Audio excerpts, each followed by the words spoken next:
রাখতেছি, এইখানে রাখি, এখানে।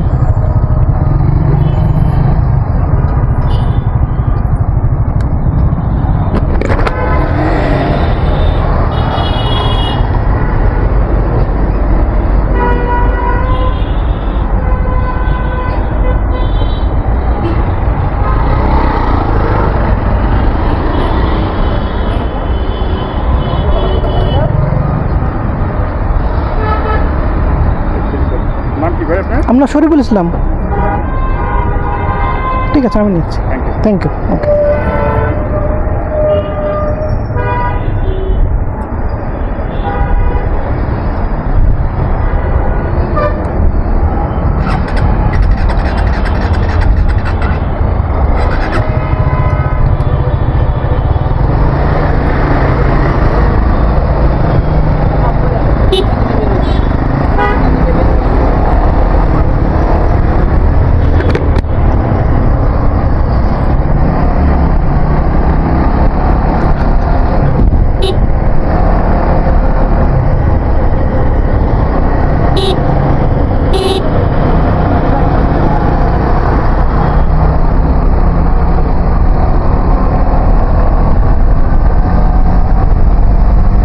হ্যালো বিয়ন, আসসালামু আলাইকুম। আশা করি সকলে ভালো আছেন।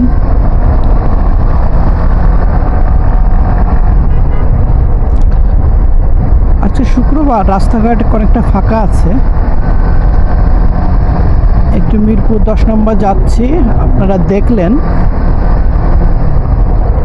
এখানে যে সামনে একজন সার্জন আমাকে কাগজ দেখলেন। এখানে একটা জিনিস আমি দেখলাম, অনেককে আমি মানিব্যাগটা দিয়ে দিলে তারা দেখে দেন, কিন্তু উনি একটু দেখলাম আমার ড্রাইভিং লাইসেন্সটা অরিজিনাল কিনা সেটার জন্য উনি আমার মানিব্যাগ থেকে ড্রাইভিং লাইসেন্সটা বের করলেন এবং ওটা সত্যি অরিজিনাল কিনা এটা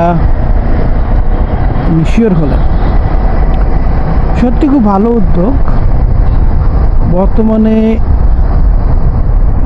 আমরা যদি রাস্তার কথা বলতে যাই, একটা বিশৃঙ্খল অবস্থা, আর এই বিশৃঙ্খল অবস্থার জন্য দুটি পক্ষ দায়ী। একটি হচ্ছে এক শ্রেণীর বাইকার। দেখেন এই এক ভদ্রলোক এখানে উল্টা উনি যাবেন বলতে বলতে দেখলেন আপনারা। আর এক শ্রেণী হচ্ছে আপনার অটোরিকশা। আমি অটোরিকশার লোকজনদের কথা এর মাঝে একবার বলেছি, কিন্তু এখানে আমরা যেটা জানি, যারা বাইক চালান তাদের অধিকাংশরই ড্রাইভিং লাইসেন্স আছে বা করেছেন, তো তাদের নিয়ম অনুযায়ী তাদের কিছু রুলস জানার কথা, তাদের কিভাবে চলতে হবে, কেমন কী করতে হবে। আর অটোরিকশার যারা চালান তারা অধিকাংশই অল্প শিক্ষিত মানুষ এবং এক প্রকার দিনমজুর টাইপের লোক। তারা অতটা নিয়মকানুনটা জানে না এবং তাদের লাইসেন্সও নাই। আর যেহেতু বাইকারদের লাইসেন্স আছে, তার মানে উনি জানেন রাস্তায় কীভাবে গাড়ি চালাতে হয়। তো বর্তমানে এই বাইকারদের একটা শ্রেণী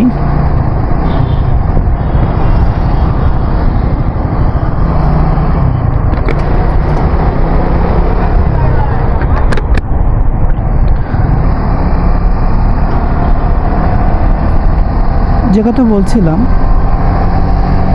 যে বর্তমানের বাইকাররা প্রচুর উল্টা গাড়ি চালায়, কোনো নিয়মকানুন মানেন না এবং ফুটপাত দিয়ে গাড়ি চালায়। খুব কঠিন একটা অবস্থা।